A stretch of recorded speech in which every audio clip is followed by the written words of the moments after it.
Philippines and Vietnam strengthen partnership, declare South China Sea peace, non-negotiable.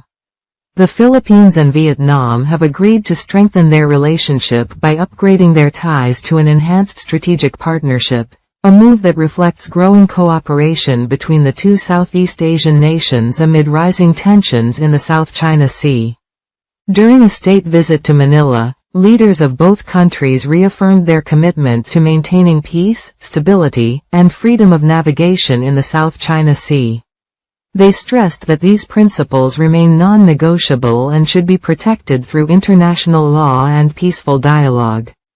The development is significant because both countries have territorial interests in the South China Sea, a region that has become one of the world's most sensitive geopolitical hotspots. The area is an important international shipping route and is also believed to contain substantial natural resources. Beyond security matters, the agreement expands cooperation in defense, technology, education, tourism, and economic development. Both countries also pledged to work together on food security, an important issue as global economic uncertainties continue to affect many nations. Vietnam remains one of the Philippines' most important regional partners and is a major supplier of rice to the country. Strengthening economic and political ties is expected to benefit both nations while improving regional cooperation. The decision by Manila and Hanoi comes at a time when many countries in the Asia-Pacific region are increasing cooperation to address security challenges and maintain stability in contested waters. Their renewed partnership sends a message that regional nations intend to work more closely together in protecting their interests while promoting peaceful solutions to disputes. As global competition for influence in the Asia-Pacific region continues to grow, the strengthened relationship between the Philippines and Vietnam could play an increasingly important role in shaping the future of Southeast Asia. South Africa's xenophobia crisis reflects deeper economic and political failures. The repeated outbreaks of xenophobic violence in South Africa are increasingly exposing deeper problems within the country's economy, political leadership, and social stability. Although attacks against foreign African migrants are often presented as isolated reactions to immigration pressures, the reality appears far more complicated. Rising unemployment, poverty, crime, weak public services, and growing public frustration have created an environment where migrants are becoming convenient targets for wider national anger. South Africa remains one of Africa's most advanced economies, yet it also struggles with some of the world's highest unemployment and inequality levels. For many frustrated citizens, especially young people facing economic hardship, blaming foreigners can appear easier than confronting the structural failures within governance and economic management. That is why many analysts argue that xenophobia in South Africa is not truly about foreigners alone. It is also about hopelessness, economic pressure, and political frustration. Another important issue is the growing influence of activist groups such as Operation Dudula, which claims to defend South African jobs and services from undocumented migrants. Supporters view such groups as responding to government failures on immigration enforcement, while critics believe their rhetoric risks encouraging vigilantism and mob justice. This places the South African government in a difficult position. Officials publicly condemn violence and insist that civilians should not enforce immigration laws themselves. However, critics argue that government responses often come only after violence has already erupted rather than preventing tensions before they explode. The situation is also damaging South Africa's image across Africa. Historically, many African nations supported South Africa during the anti-apartheid struggle through diplomacy, shelter, financial support, and political solidarity. Because of that history, xenophobic attacks against fellow Africans create emotional reactions across the continent and raise difficult questions about African unity. Another concern is the growing normalization of anti-migrant language within political and public discussions. Once economic frustration becomes linked too strongly with nationality or identity, it becomes easier for social anger to transform into violence. Researchers quoted in the report also challenge the popular belief that migrants are the main cause of unemployment and crime.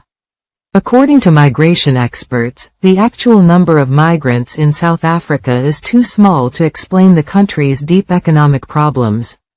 This suggests that migrants are increasingly being used as political scapegoats for much larger systemic failures. At the same time, some South Africans insist the country should not be defined entirely by xenophobia. Many communities continue to live and work peacefully alongside migrants every day, despite tensions and political rhetoric. Still, fear among migrant communities is clearly growing. Reports of attacks, looting, intimidation, and threats are creating uncertainty for thousands of Africans who move to South Africa seeking safety, employment, or business opportunities. Ultimately, South Africa's xenophobia crisis reflects a broader warning for many countries around the world. When economic hardship, inequality, weak governance, and public frustration remain unresolved for too long, societies often begin searching for vulnerable groups to blame. The challenge facing South Africa now is not only how to manage migration, but how to rebuild public trust, strengthen economic opportunity, and prevent political frustration from turning ordinary citizens against one another. China sends medical team to help Democratic Republic of Congo fight Ebola outbreak. China has announced that it will send a team of medical specialists to the Democratic Republic of Congo, DRC, to assist efforts aimed at containing the latest Ebola outbreak in the country.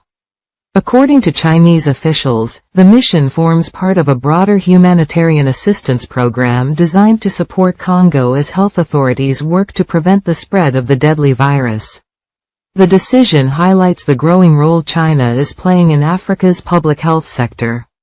In recent years, Beijing has expanded its medical and humanitarian cooperation with several African countries through the provision of healthcare workers, medical supplies, hospital projects, and emergency assistance. Ebola remains one of the world's most dangerous infectious diseases, with outbreaks often posing serious challenges for healthcare systems and local communities. Rapid international support is usually considered essential in preventing wider transmission and reducing fatalities. China's involvement is expected to strengthen ongoing efforts by Congolese health authorities and international organizations working to contain the outbreak and protect vulnerable communities. Beyond the health implications, the development also reflects the deepening relationship between China and African nations. Humanitarian assistance and healthcare cooperation have increasingly become important tools of diplomacy as major global powers seek to strengthen partnerships across the continent. As authorities continue monitoring the outbreak, international cooperation will remain crucial in preventing the spread of the disease and protecting public health in the region. Militant expansion in Africa faces major barriers to political control. Extremist groups continue to strengthen their presence across parts of Africa, particularly in the Sahel, Somalia, and the Lake Chad Basin. Their growing ability to launch attacks, seize territory, and challenge government authority has raised concerns about regional stability and security. Despite these gains, analysts believe African militant groups remain far from achieving the kind of political takeover seen in Syria. Unlike the circumstances that allowed Islamist forces to capture Damascus, Africa's extremist movements remain divided by geography, leadership, and objectives. Groups operating in different regions often pursue separate agendas, limiting their ability to coordinate a unified campaign or establish a broader political authority. Security experts also point out that most affected countries still maintain functioning governments, armed forces, and international partnerships that help contain insurgent threats. In countries such as Mali, Burkina Faso, Niger, and Somalia, militants have succeeded in exploiting weak governance and local grievances. However, they have not secured the level of political legitimacy, territorial control, or state collapse that would be required to seize power on a national scale. Analysts warn that while a large-scale takeover remains unlikely, persistent insecurity, poverty, corruption, and declining public confidence in government institutions continue to create conditions that extremist groups can exploit. Addressing these underlying challenges remains critical to preventing further militant expansion. Key points: extremist groups are increasing their activities across several African regions. Militants have gained influence in parts of the Sahel, Somalia, and Lake Chad basin. Fragmented leadership and competing agendas limit coordination among armed groups. Most affected countries still retain functioning governments and security institutions. Weak governance and economic hardship continue to fuel recruitment and instability. Experts believe long-term reforms are essential to reducing the threat of extremism.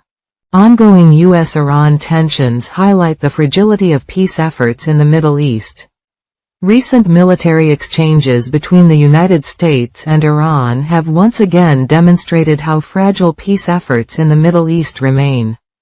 Despite ongoing negotiations and repeated assurances that both sides are interested in reaching an agreement, military actions continue to occur, raising questions about whether a lasting settlement is truly within reach. Reports indicate that the United States carried out strikes on Iranian military facilities, while Iran responded by targeting locations linked to American interests in the region.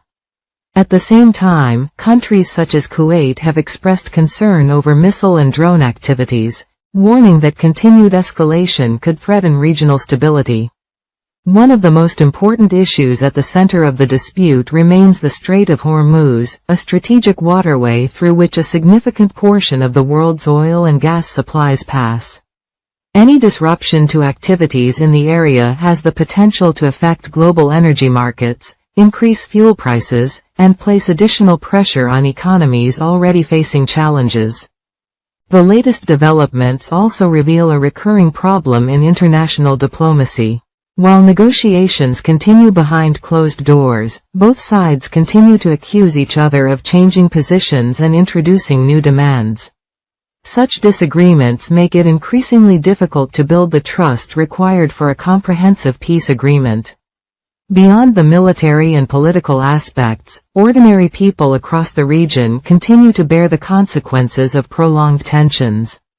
Businesses, investors, and families are left uncertain about what the future holds whenever fresh confrontations emerge. The situation serves as a reminder that ceasefires alone do not guarantee peace.